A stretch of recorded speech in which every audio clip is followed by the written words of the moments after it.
पहिल्या सीझन मध्ये मज्जा होती, दुसऱ्या सीझन मध्ये मज्जा होती, तर तिसऱ्या सीझन मध्ये जरा तिप्पट मज्जा असणार आहे.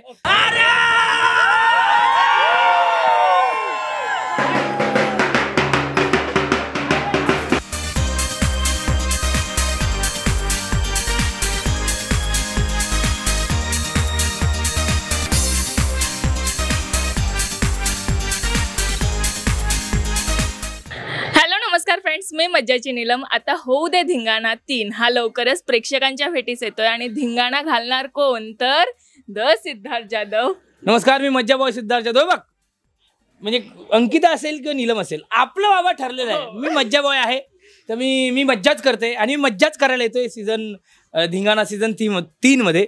आणि मज्जाशी बोलताना नेहमीच मजा येते यार. सगळ्यात आधी थँक्यू सो मच. म्हणजे शो सुरू होण्याच्या आधी तू आमच्यासोबत धिंगाणा करतो, सगळ्या पत्रकार मित्रांसोबत. हे स्टारवाल्यांना, स्टारच्या पब्लिसिटी टीमला सांग तू, कारण मला असं वाटतं फक्त धिंगाणासाठी नाही, स्टारवर कुठलाही शो येत असेल, कुठलीही गोष्ट घडत असेल, तर ज्या पद्धतीने त्यांची PR ॲक्टिव्हिटी असते ना, मलाच खूप बरं वाटतं. म्हणजे मी असं ऑफ द रेकॉर्ड खूप वेळा बोलतो की, म्हणजे खूप वेळा बोललेलो पण आहे की स्टार प्रवाह ज्या पद्धतीने त्यांच्या कलाकारांना सांभाळतं, प्रेझेंट करतं, ही खूप मोठी गोष्ट असते. गेल्या वर्षी आपण इमॅजिकला धिंगाणा घातला होता. यावेळेला खूप अशा सगुणा बागसारख्या अशा एका छान जागेमध्ये आपण येऊन खूप मस्तपैकी मजा करतो यार, मज्जा करतोय, ते मजा येते. पण धिंगाणा बुद्रुक घेऊन आलास यावेळेस, काय वेगळं असणार आहे? काय गावरान टच वगैरे? गावरान टच म्हणण्यापेक्षा स्टार प्रवाह नेहमीच माती आणि नाती जपणारं चॅनल आहे. महाराष्ट्राची माती म्हणजे महाराष्ट्राच्या प्रत्येक रिजन मधून कुठला ना कुठला ऍक्टर रिप्रेझेंट करतो. म्हणजे आता पंढरपूरमधून आया आहे आपल्या सिरियलमध्ये, किंवा मुरंबादली रमा किंवा अक्षय आहे.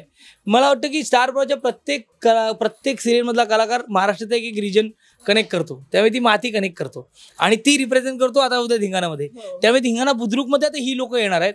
आणि जसं पहिल्या सीझनमध्ये मज्जा होती, दुसऱ्या सीझन मध्ये मज्जा होती, तर तिसऱ्या सीझन मध्ये जरा तिप्पट मज्जा असणार आहे. कारण यावेळेला टास्कही खूप इंटरेस्टिंग असणार आहेत. आपले नेहमीचे टास्क असतीलच, पण त्याच्या बरोबरीने आणखीन काही टास्क असतील. जसं आता प्रोमो एक निघालाय की कलाकार डोक्यावर 3-3 हंडी घेऊन चालतात आणि पडतायत वगैरे, तर ती कसरत असणार आहे. त्यामुळे मी असं म्हणणार नाही गावाकडचा धिंगाणा आहे, पण अशा काही एलिमेंट आहेत जे कनेक्ट होतील. ओके. पण यावेळेस स्टायलिंग मध्ये, कारण शो हिट आहे, शो सोबत तुझी स्टायलिंगही हिट होते, तर स्टायलिंग मध्ये काय वेगळं दिसेल?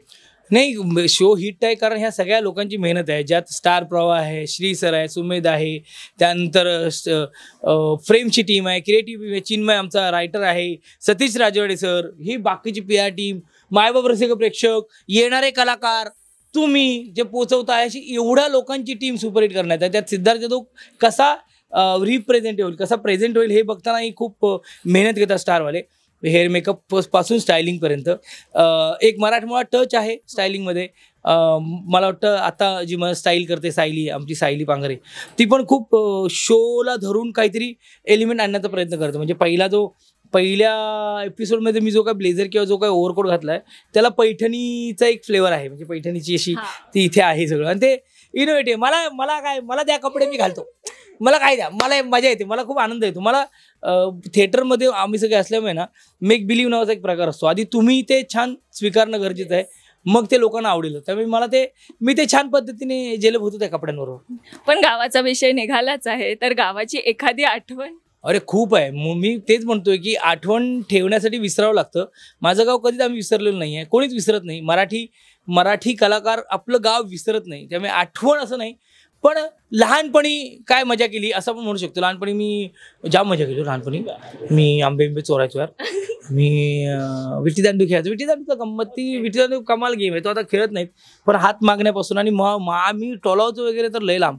त्यामुळे मी खेकडे पकडायचो व्हाळात जाऊन, मी आणि माझा दादा. आणि एकदा खेकड्याने चावलं होतं आणि मला पोहता येत नाही ना, त्यामुळे आईने एकदा दादाला आणि मला उन्हात उभं केलेलं, जायचं नाही म्हणून. आई म्हणजे असं होतं लहानपणी. तर एवढं नाही, पण त्या होत्या. पण खेकडे पकडायला जाम मजा येते. ते त्याला त्या ढोलीत त्याला जे तसं कॉर्नर करणं असतं ना खेकड्याला, आणि मग ते कुठंच जात नाही, मजा येते. पण सिद्धार्थ दादा, चित्रपट किंवा अशा शोज निमित्ताने तू बाहेर फिरतो, पण मुलींना एका ठिकाणी फिरायला न्यायचंय, तर ती कोणती जागा आहे? नाही, असं नाही, खूप ठिकाणी त्यांना घेऊन जावं असं वाटतं आणि त्याच मला सजेस्ट करतात, इकडे जाऊया तिकडे जाऊया. पण जेव्हा जेव्हा वेळ मिळतो तेव्हा तेव्हा त्या त्या ठिकाणी घेऊन जातोच मी. पण तुला कोणत्या ठिकाणी त्यांना घेऊन जायचं? अशी खूप ठिकाणी म्हणजे लिस्ट खूप आहे, पण म्हणजे निश्चितच गावी घेऊन जाईन किंवा त्यांना परदेशातही फिरायचं आहे, त्यांना आता देशातही फिरायचं आहे, महाराष्ट्रातही फिरायचं आहे, बऱ्याच गोष्टी ज्या बघायच्या आहेत. त्यामुळे असं ठरवत नाही ग या ठिकाणी जायचं आहे, त्यांना आवडलं की जायचं असं असतं. मुळात काय होतं की कलाकारांचं आयुष्य असतं की लोकांना सुट्टी तेव्हा कलाकाराला काम ते असतं, कारण ते त्यांचं मनोरंजन करण्यासाठी कलाकार असतात. त्यामुळे ते तशी सांगड जमली का कुठेतरी जाता येतो. पण धिंगाणाच्या सेटवर तू धिंगाणा घालतो, मुली घरात तुझ्यासोबत धिंगाणा घालतात, काही गेम्स घेतात तुझ्यासोबत? निश्चित नाही, ते धिंगाणाच्या फॅन आहेत दोघेही. पहिल्या सीझनच्या शेवटच्या एपिसोडला दोघे आल्या होत्या, ज्याने अँकरिंग केलं होतं, ओपनिंग केलं होतं दोघींनी. आणि दर दिवशी एपिसोड बघताना ते मला सांगतात, बाबा आता काय झालंय, घंटाघरमध्ये कोण गेलंय, किती पैसे आणले. त्यांनी मी अजिबात सांगत नाही, पण ते डेफिनेटली ते म्हणजे ते बघतात आणि सांगतात, ही गंमत, ही मजा आली, हे छान झालं वगैरे. मराठी चित्रपटसृष्टीमधील latest update, original web series, shows, गाणी आणि एंटरटेनमेंटसाठी आमच्या चॅनलला सबस्क्राईब करा आणि बेल आयकन दाबायला विसरू नका.